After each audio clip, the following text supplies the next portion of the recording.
jam 8 pagi. Kita siap-siap berangkat ke stasiun dulu.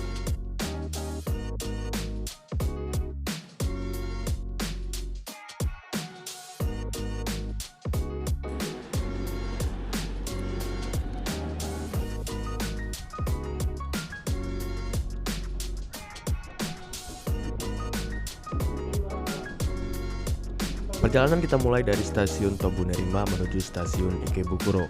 Dari stasiun Ikebukuro kemudian berganti kereta dengan tujuan Harajuku. Sekarang kita baru keluar dari stasiun Harajuku. Kebetulan keluar dari stasiun Harajuku langsung cuma tinggal nyebrang jalan dan itu langsung nyampe ke gerbang utama. Gerbang ini merupakan salah satu dari beberapa gerbang yang ada di taman ini. Namun, gerbang ini merupakan tempat yang paling mudah diakses karena tepat berada di dekat stasiun Harajuku. Dalam bahasa Jepang, ini disebut Tori, yang merupakan gerbang kayu terbesar di Jepang dengan tinggi 12 meter dan lebar sekitar 17 meter, yang terbuat dari kayu hinoki atau kayu cemara Jepang yang berusia lebih dari 1.500 tahun. Setelah masuk ke dalam, kita disambut dengan suasana hutan buatan yang memiliki luas lebih dari 500.000 meter persegi.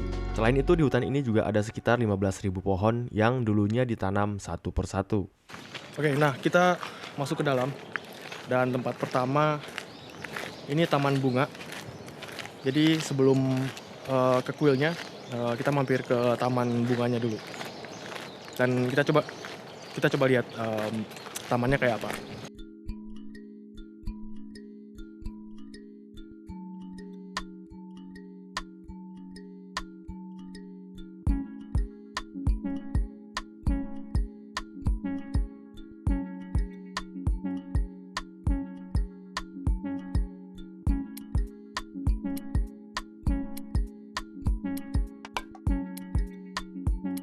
Nah, jadi kita jadi korban brosur. Di brosurnya itu kayak gini ya. Nah, brosurnya itu kayak gini. Dan ternyata sampai sini itu bunganya baru ditanam.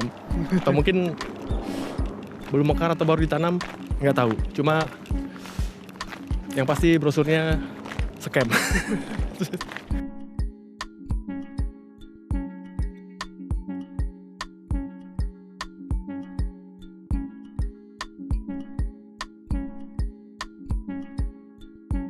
Nah, biar nggak jadi korban brosur lagi, kita langsung masuk ke kuil aja, ke tempat-tempat yang pasti aja. Sebelum masuk ke kuil, ada beberapa objek yang menjadi tempat foto favorit para wisatawan yang berkunjung ke sini. Objek yang satu ini merupakan tumpukan tong sake yang ditumpuk dan dihiasi sedemikian rupa. Disebut dengan kazaridaru, masyarakat Jepang percaya bahwa tong sake yang ditumpuk seperti ini merupakan persembahan untuk para dewa.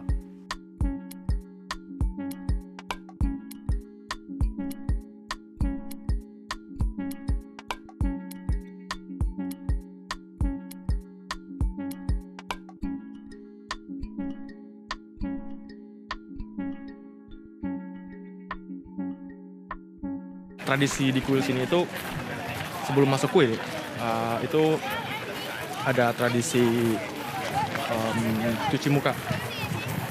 Jadi kayak adab lah ya, adab sebelum masuk kuil. Nah itu cuci muka dulu. Terus setelah itu baru masuk kuil. Dan itu menurut kepercayaan orang Jepang itu untuk menyucikan diri. Dan selain itu juga untuk istilahnya untuk memurnikan diri lah ya, memurnikan badan.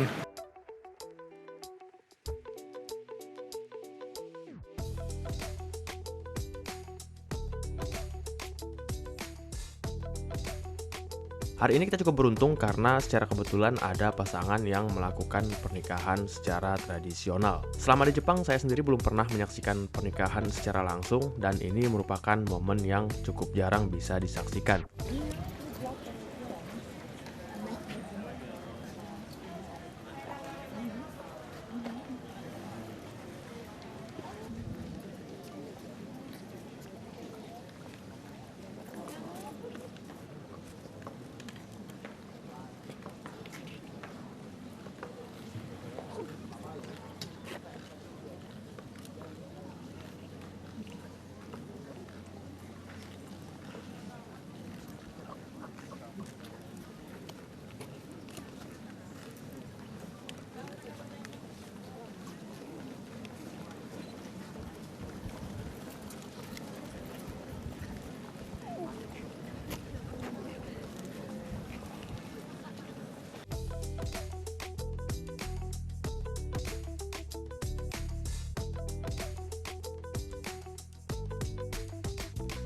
Di dalam kuil terdapat 2 pohon yang digantungi tali seperti ini.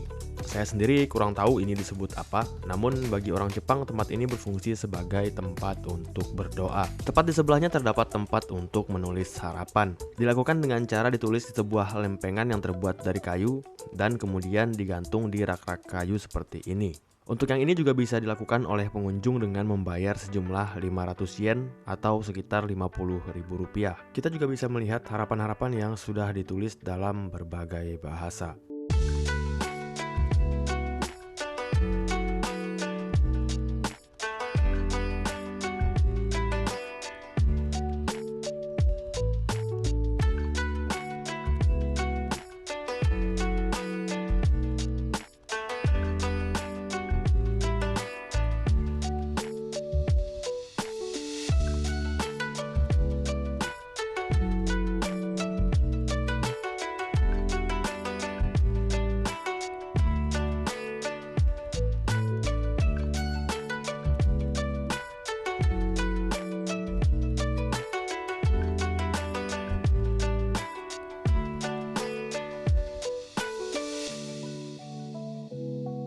Oke, nah sekarang kita menuju jalan keluar dan pulang, jalan keluar dari kuil.